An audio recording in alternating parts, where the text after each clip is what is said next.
year is 1765 in Edo, Japan, now known as Tokyo. As a samurai waking up in the dark, cold hours before dawn, you're acutely aware of the challenges you face in a society that reveres but simultaneously imprisons you with its traditions. Your neighbor's coughing echoes through paper-thin walls. The chill in the air hints at another frigid day ahead.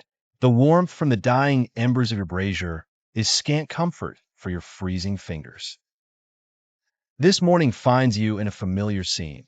Hunger, poverty, and dignity jostling for recognition. You and your family live in a cramped Nagaya row house, folding away futons during the day to eke out some semblance of a living space.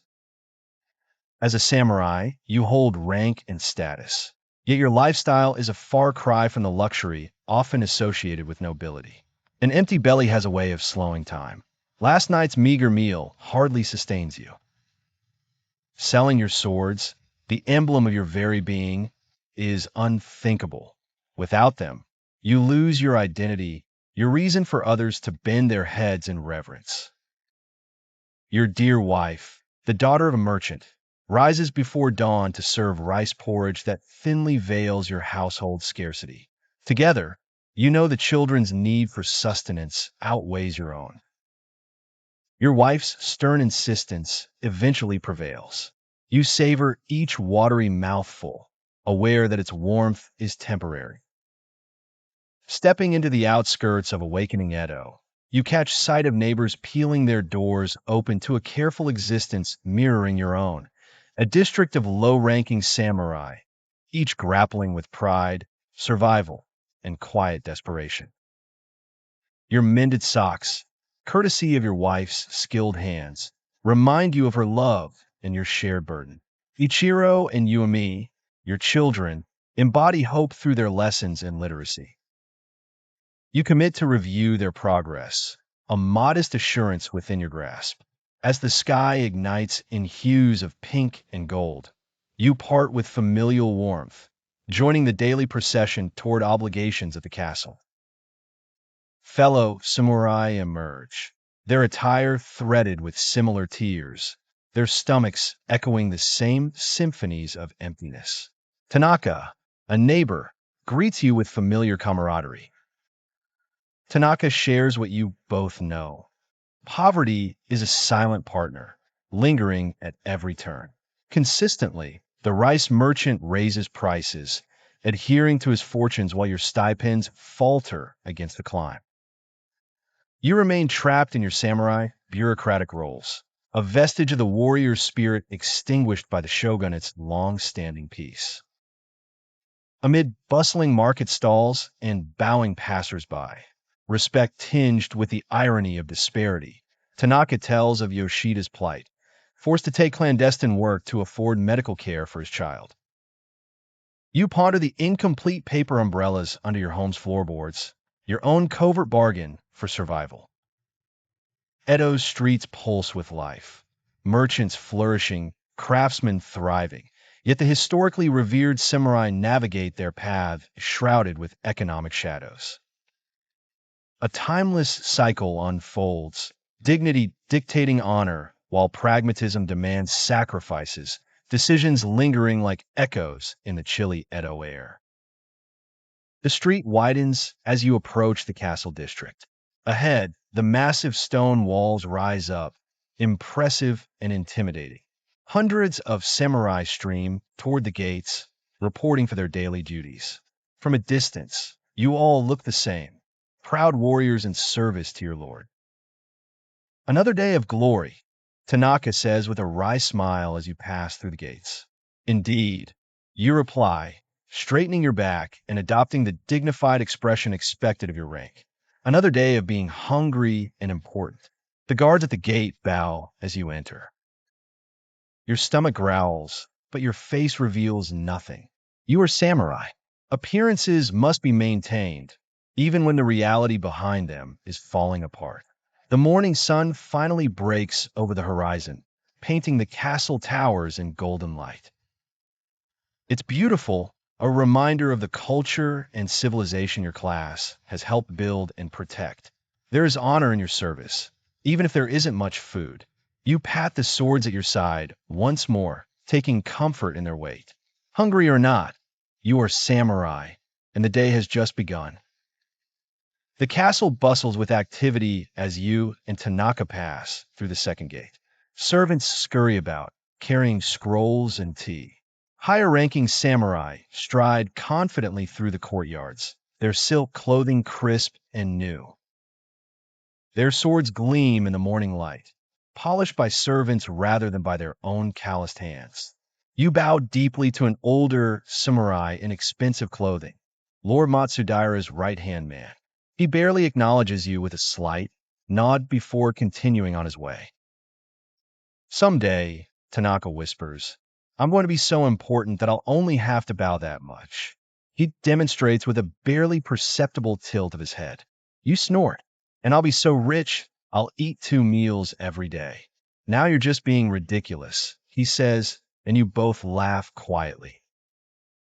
You part ways with Tanaka at the administrative building. He's assigned to the tax office, copying ledgers and calculating rice yields from the provinces. You're headed to the guards' quarters, where you'll spend the day supervising the castle's western gate. Not the main entrance where important visitors arrive. That post goes to samurai from wealthy families.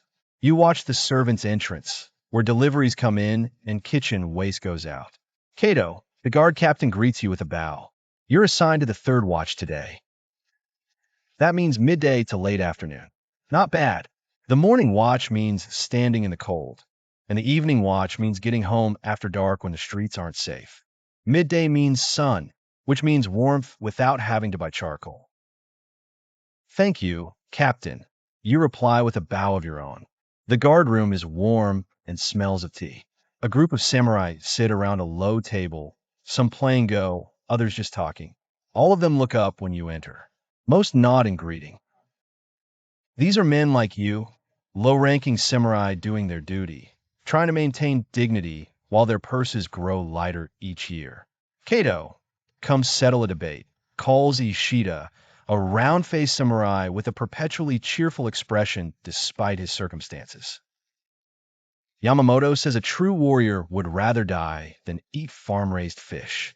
I say a true warrior would rather eat than die. What say you? You smile as you take your place at the table. I say it depends on how the fish is prepared. This gets a laugh from the group. Humor about food is common among you. When you can't fill your belly, you might as well fill the air with jokes about it. A servant appears with tea. You accept the cup gratefully, wrapping your hands around it for warmth. The tea is weak but hot, and it's free. Did you hear about Nakamura? Asked Sato, an older samurai with a graying topknot. His daughter's getting married next month. To the merchant's son? Someone asks. Sato nods grimly. The Tanaka family. They import silk from Kyoto. A murmur runs through the group. It's becoming more common. Samurai families marrying into merchant wealth. The samurai gets financial stability. The merchant gets social status. A practical arrangement, but one that would have been unthinkable a generation ago. My own sister married a sake brewer's son, says Ishida with a shrug. Their children never go hungry. The implication hangs in the air, unlike yours. Times change, you say diplomatically. Our grandfathers fought battles. We guard gates and copy ledgers.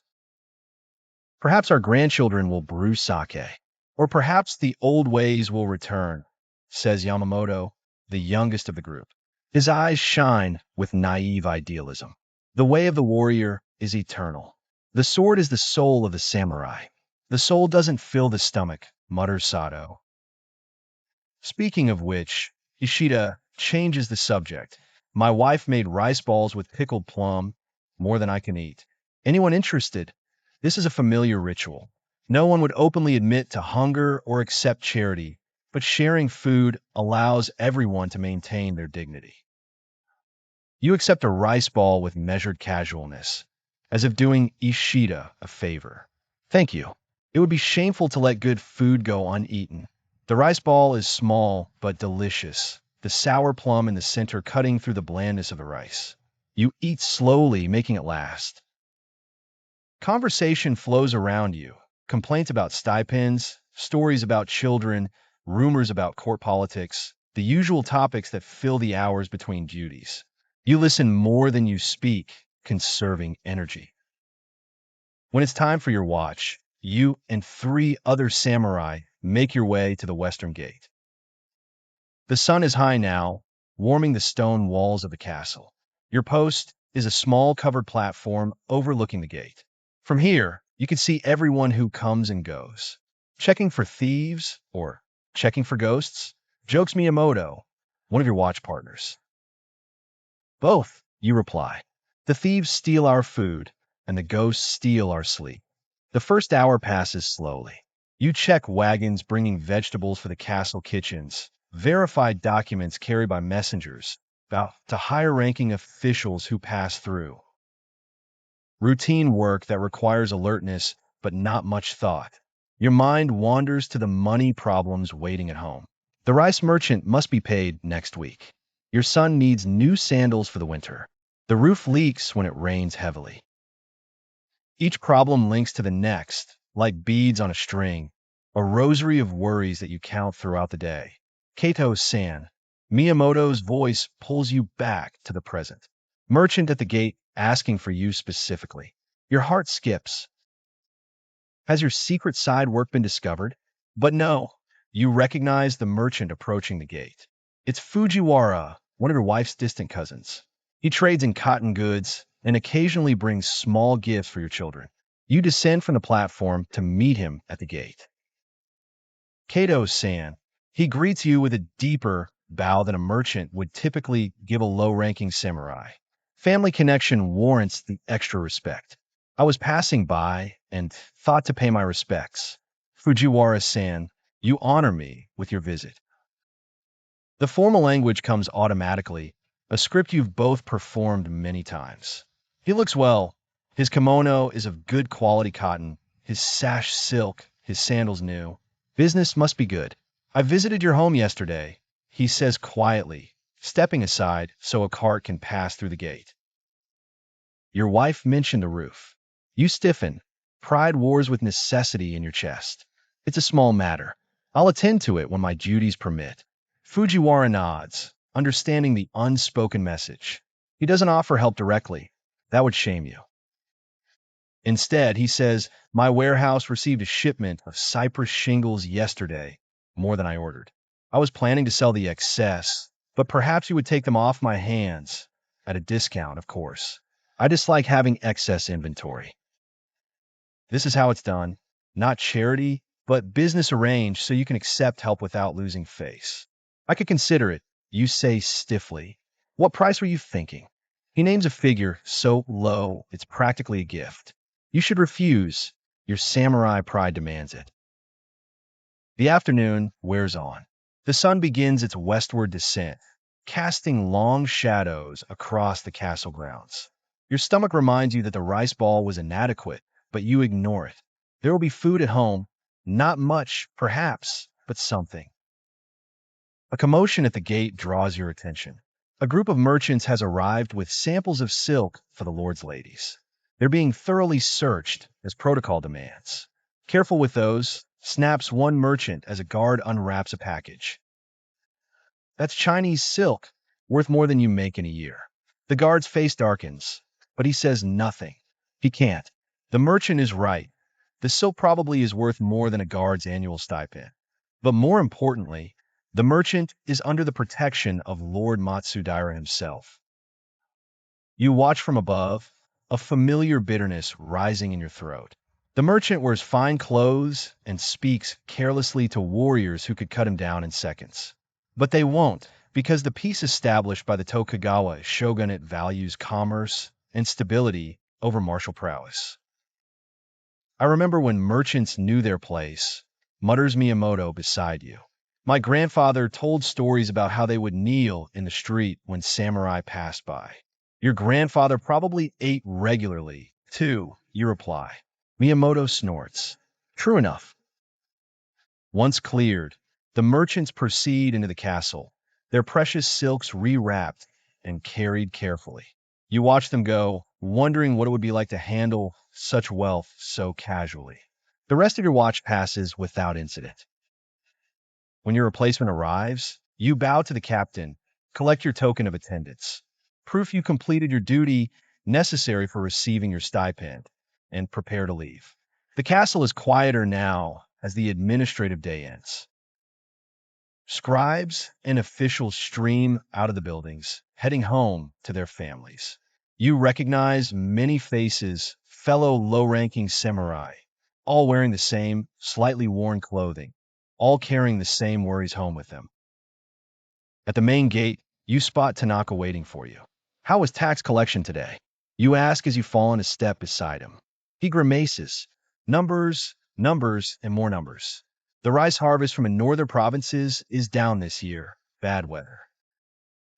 That means higher prices at the market, you say with a sigh. And no increase in stipends, he adds. You both know what that means. The gap between income and expenses will widen further. More samurai will take on secret work or sell possessions to survive.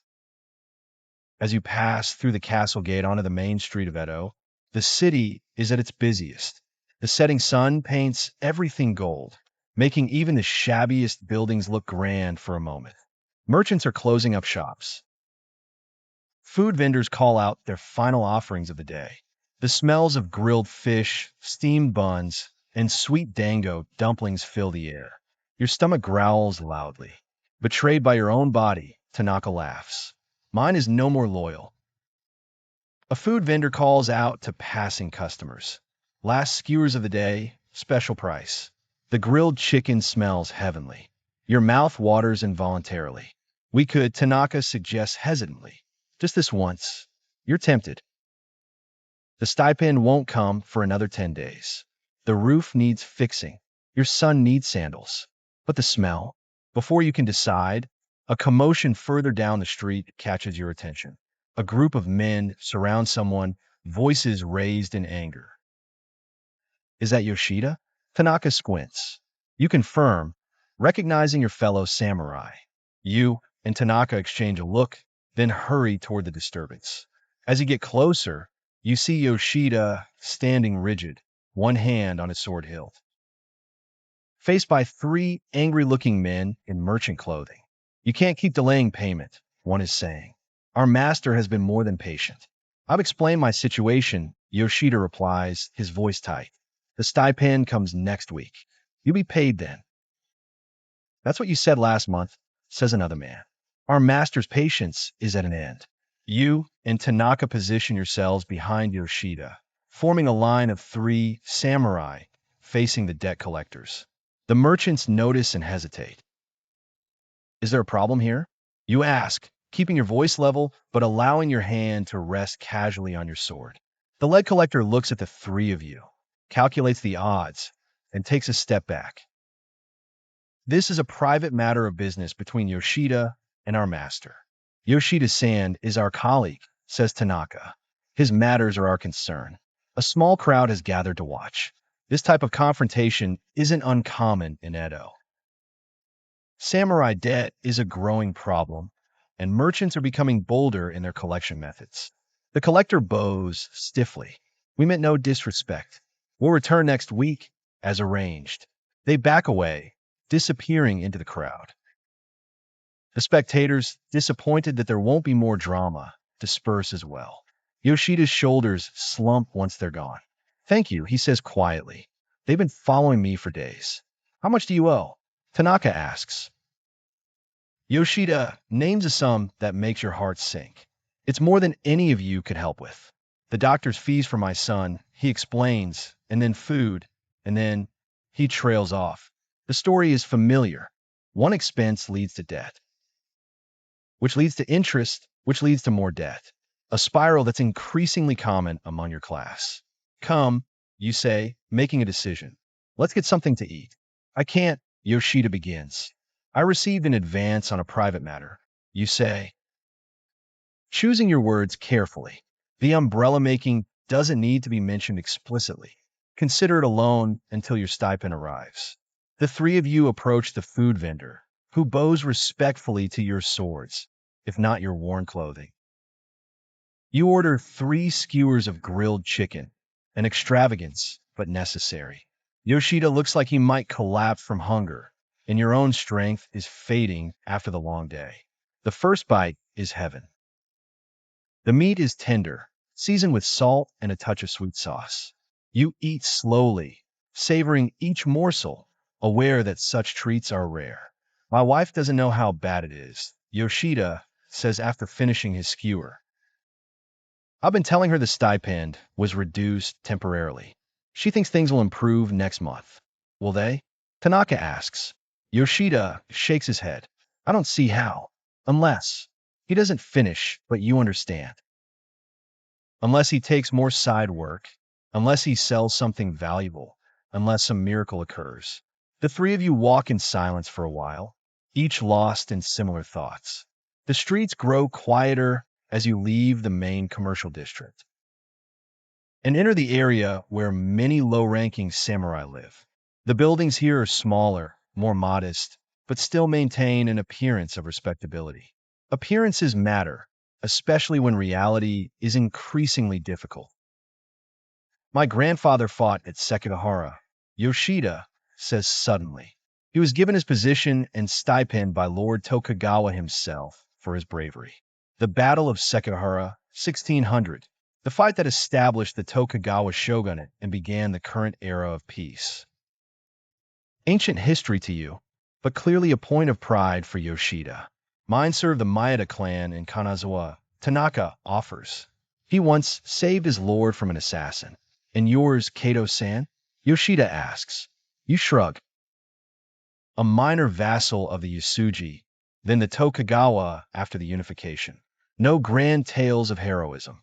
He was a scout, mostly good with maps.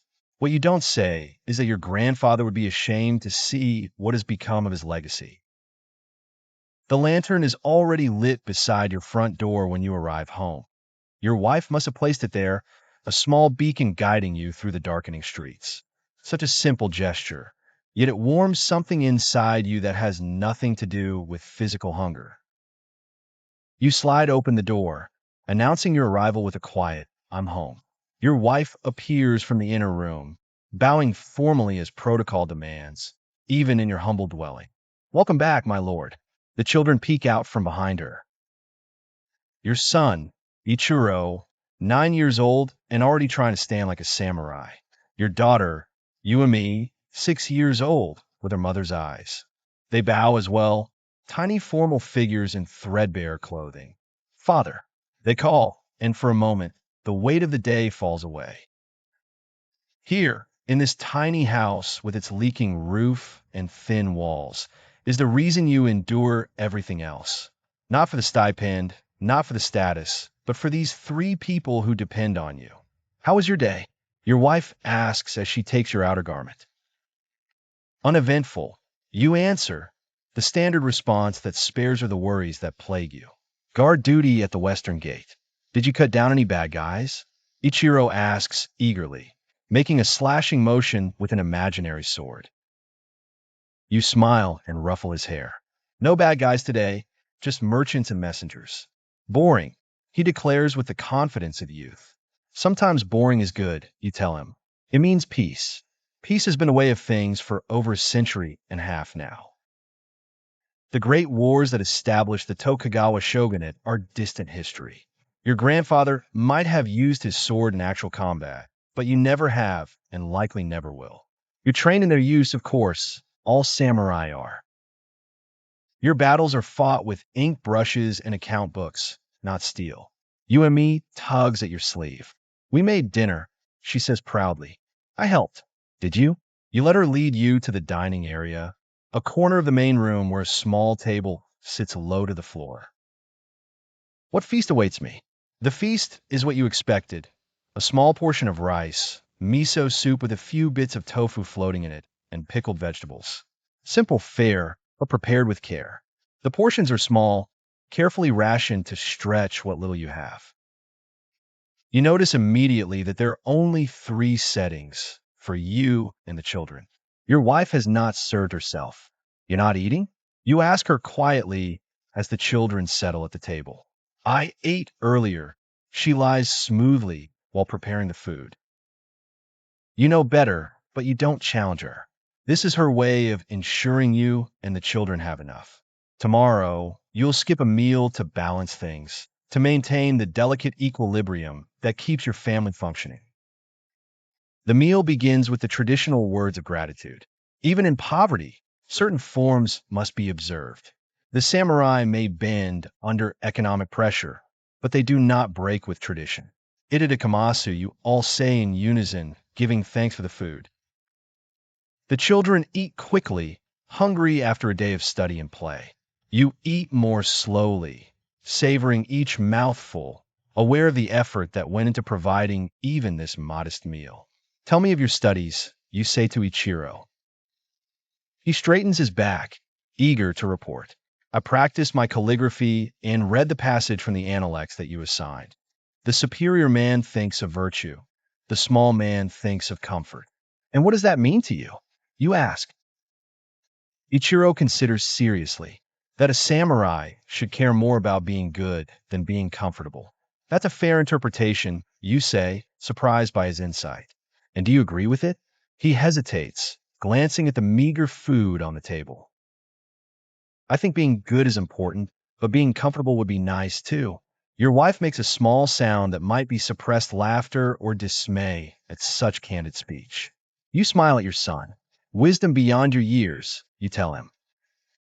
The superior man should indeed value virtue, but there's no virtue in unnecessary suffering either. You and me, not to be outdone, pipes up. I practiced writing too, and mother taught me to sew a straight seam. Excellent, you say. A useful skill. I made this, she says proudly, pulling a small cloth pouch from her sleeve. For your medicine. The medicine she refers to is the willow bark you sometimes chew when the old training injury in your shoulder flares up. The pouch is crudely made, the stitches uneven, but it's recognizably a pouch and not merely a scrap of fabric. It's perfect, you tell her, accepting the gift as solemnly as if it were a masterpiece from the finest craftsman in Edo. Thank you. She beams, her face glowing with pride. After dinner, while your wife cleans up with Yuami's help, you and Ichiro sit on the small wooden platform that serves as a porch, looking out at the tiny strip of garden behind your house. The moon is rising, casting silver light on the few vegetables you've managed to grow in the poor soil. Some radishes, a few spring onions, a small patch of greens. Father, Ichiro says after a while, why does Tanaka-san's son get to train at the fencing school when I cannot? The question catches you off guard. Tanaka's stipend is the same as yours, but his wife came from a merchant family with more wealth than your wife's relatives. They can afford small luxuries like formal martial arts training for their son. Tanaka-san has different arrangements, you say carefully. Each family must make its own choices about how to use what they have. But I want to be a strong samurai, Ichiro insists. How can I learn if I don't train properly?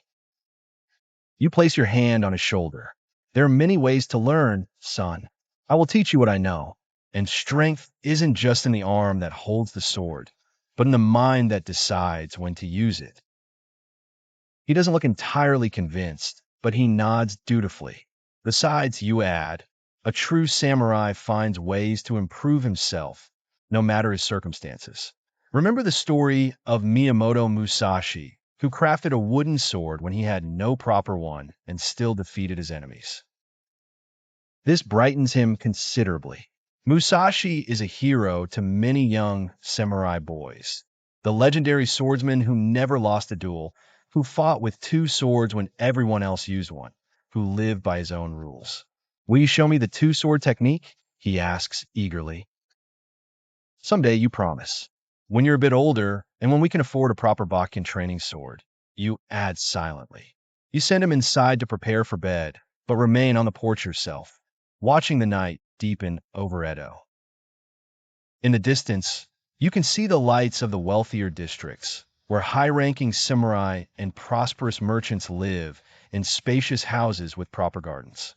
Closer, the cramped quarters of your neighborhood are marked by smaller, dimmer lights. Your wife joins you, sitting slightly behind, as propriety dictates, even when no one is watching. The roof leaked again today, she says quietly, just in the corner by the storage chest. I know Fujiwara is sending some cypress shingles. I'll fix it on my rest day. She doesn't ask how you arranged this or what it will cost. Some details are better left unspoken between you. Ichiro is growing so fast, she says instead. His hakama are already too short, and winter is coming. Another expense you can't afford. But children can't stop growing just because their parents are poor. I'll think of something, you promise. She nods, trusting you as she always has. Her faith in you is both comforting and terrifying. What if you fail her? What if all your scrambling and secret work and careful management isn't enough? I've been thinking, she says after a moment, her voice tentative. My cousin Fujiwara mentioned that his wife's sister is looking for someone to teach her daughters proper etiquette and calligraphy. A lady from a good family. She would pay well, he said. You stiffen. She's suggesting that she take on paid work, something no respectable samurai wife should do. Teaching merchant children would be beneath her status, a humiliation. Absolutely not, you say firmly. What would people say? They needn't know, she replies. I could go once or twice a week when you're at the castle. Say I'm visiting my cousin. It's out of the question. We are not so desperate yet. But you are, and you both know it. The difference is that she's willing to swallow her pride for the family survival, while you're still clinging to the vestiges of samurai dignity. As you wish, she says, but there's a note in her voice that suggests the conversation isn't truly over. You sit in silence for a while, the unspoken tension between you mixing with the night air. Finally, she speaks again. What if it were a samurai family? Surely there would be no shame in that. You consider this. Teaching in a higher-ranking samurai household would indeed be acceptable for your wife. Such arrangements aren't uncommon. Lower-ranking samurai families often provide services to their superiors in exchange for favors or modest payment. If such an opportunity arose, you concede, we could consider it. She nods, satisfied with this small victory. I'll speak with Lady Mori. I've heard her youngest daughter struggles with her calligraphy. Lady Mori is the wife of a middle-ranking samurai in your district. Not wealthy by merchant standards, but comfortable by yours. It would be a suitable arrangement. Very well, you agree. But discreetly, of course. A cool breeze stirs the air, carrying the scent of the canal and the faint sounds of the city settling into night. Somewhere, a shamisen plays its melancholy notes drifting over the rooftops. We should go in, your wife says finally. It's getting cold. Inside, the children are already asleep, curled together on their shared futon like puppies seeking warmth. You watch them for a moment, their faces peaceful in sleep, unburdened by the worries that plague you. They're happy, your wife says softly, reading your thoughts as she often does. That's what matters most. Yes, you agree. But for how long? Ichiro is already asking questions I don't have good answers for. Children are resilient. They accept the world as it is, until they don't. You sigh. Soon he'll understand that other samurai families live better than we do, that his friends can afford training and new clothes while he cannot. Then he'll also understand that his father is a man of principle who puts honor above comfort, she says firmly. There's no shame in honest poverty, is there? The merchants don't seem to think so. They grow rich while we grow hungry, yet we're supposed to be their betters. She places a gentle hand on your arm. Don't let bitterness poison you. That's not the husband I married. Her words sting because they contain truth. You have been growing more resentful lately, watching the gap widen between your class's status and their prosperity. It's an ugly feeling, unworthy of the samurai ideal of self-discipline and acceptance. You're right, you admit, as usual. She smiles, then leaves to prepare for bed. You remain, looking at your sleeping children, thinking about their future in this changing world. After a while, you go to the small chest in the corner where you keep your few valuables. Sliding it open silently, You remove a folded cloth from the bottom. Unwrapping it reveals your secret. The unfinished paper umbrellas, 5 of them, each needing only a few more hours of work before they're ready to sell. Tonight should be spent working on them. The merchant expects delivery in 3 days, and you need the money. But exhaustion weighs on you like a stone. The early rising, the long guard shift, the emotional weight of the day's events. All of it has drained what little energy you had left. Tomorrow, you promise yourself, carefully rewrapping the umbrellas and returning them to their hiding place. I'll work double time tomorrow. As you prepare for bed, removing your swords and placing them carefully on their stand, you notice a small tear in your kimono sleeve. Another repair needed, another expense avoided through careful maintenance. Your wife will mend it tomorrow, her skilled fingers working the needle through the worn fabric, extending its life a little longer. You settle onto your futon beside your wife, who is already asleep, her breathing soft and regular. The house creaks gently around you, small sounds that have become as familiar as your own heartbeat. Through the thin walls, you can hear neighbors moving about, living lives parallel to yours. Other samurai families making do, holding on, preserving what dignity they can. In an era that increasingly values gold over honor.